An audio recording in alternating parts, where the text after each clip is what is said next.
It's the Dark Reading News Desk. We're here at RSA in San Francisco, and I'm joined today by Hugh Njemanze, the CEO of Anomali. Hugh, thanks so much for joining us today. It's a pleasure. Last year was a record year for cyber attacks. Why is it so hard for organizations to stay ahead of these threats? And maybe more puzzling, why is it so hard for them to know when they're actually under attack? Great question. Well, the number of attacks seems to be increasing every year, so I think we'll see more record years. And organizations actually tend to already be deploying several tools to help with various aspects of detecting and mitigating security threats. However, a lot of these tools don't really integrate with each other in very meaningful ways. And so, one capability that's really needed is a way to have integration between the various components of your security system. This is something Anomali has been working very hard on over the past year, to actually use threat intelligence as a way to interoperate and integrate between the various tools in the security arsenal. All right. As you say, integration is a big priority for most customers today. Can you talk about some of the things that Anomali has developed to help facilitate integration, particularly of security systems? Yeah, we've been working on a few key strategies. For one thing, in the past year, we've introduced 3 separate SDKs, and these are software development kits.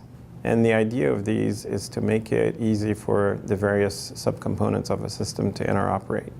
So one of them is our Feeds SDK.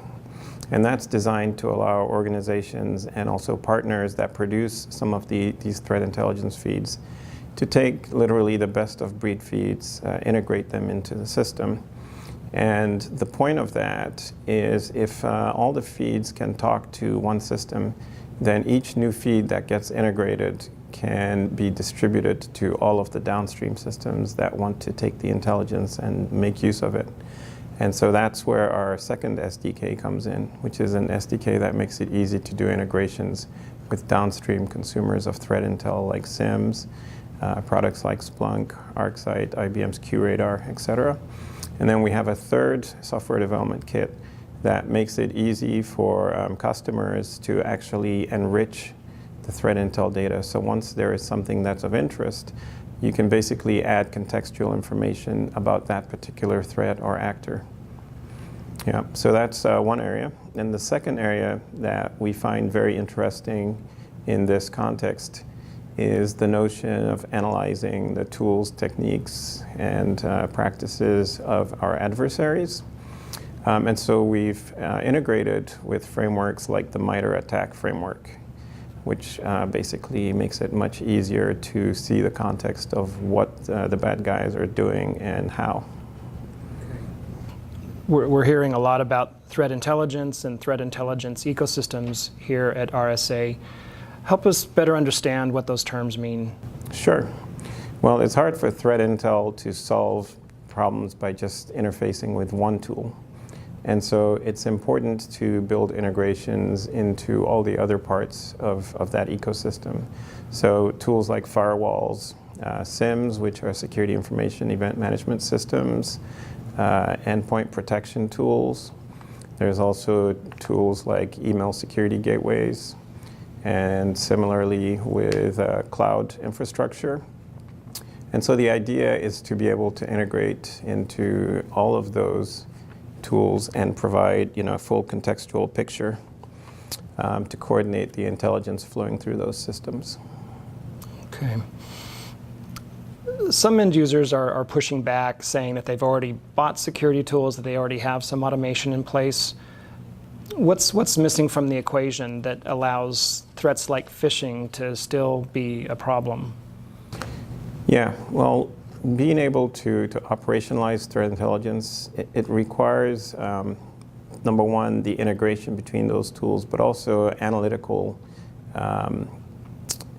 capabilities so that when we see, for example, a phishing attack, you can take the context where it started from in the email chain, look at the various actors that are connected to the source, and essentially do the kind of analysis that a human would do by looking at multiple tools.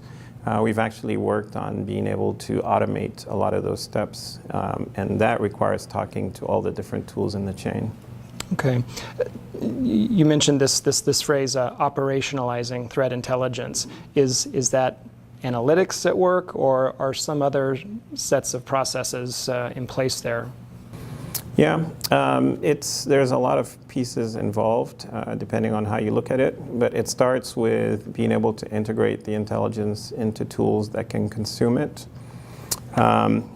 It also basically means looking at what's the threat model, essentially what steps is your adversary trying to take.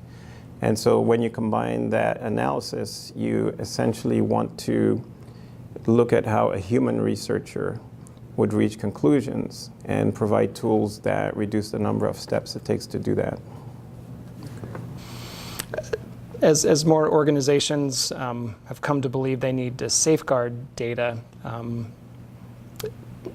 do you see any resistance to sharing threat intelligence? And if so, what do you advise customers there? Yeah. We have seen resistance, especially in the earlier days of threat intel. So this field is not that old, 5 or 6 years old. So when I say early days, I'm not talking about that long ago. But organizations essentially have a hard time sharing threat information with each other for several reasons. One reason is sometimes they're just shy. They're worried that maybe the intelligence they're sharing is not as amazing or unique or high quality as maybe other peers, and so they're worried about, if I share this, will I look bad? They're also worried about exposing internal linen, basically dirty laundry, and that could undermine the confidence of customers, for example. They're also concerned about their own legal department, thinking this is leaking of corporate IP to a competitor, because if you're a bank, you're going to share with another bank, but then that's also a competitor. So there's many sort of cultural barriers.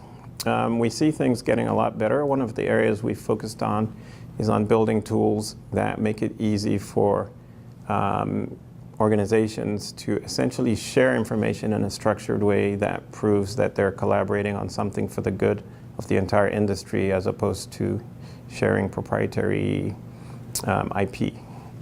And we've also worked extensively with information sharing organizations like ISACs and ISAOs, as they're known, to provide tools and infrastructure to literally make it technologically easier to do something that's actually culturally challenging.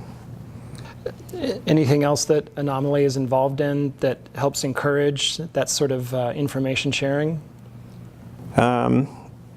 Yeah, we've worked with organizations like, for example, the multi-state ISAC, Colorado ISAC, several other ISACs. There's usually an ISAC for each vertical. What we've found is that in the US, the notion of an ISAC is a fairly well-developed concept. In other parts of the world, not every country has ISACs covering all the verticals like we do here. And we've actually been fortunate to be able to help organizations in various countries around the world to start launching, creating, and running their own ISACs. Right. Any other resources that you can recommend to our viewers for places to go to find out more about threat intel? Well, a good place to start would be anomaly.com, and that's spelled with an I. And you can go there and learn about threat intelligence, threat intel platforms, and also how to get started on building your own threat intel ecosystem. That's great, Hugh. Thank you. Thank you. This is Terry Sweeney for the Dark Reading News Desk. We've been talking with Hugh Njemanze, the CEO of Anomali. Thanks for tuning in today.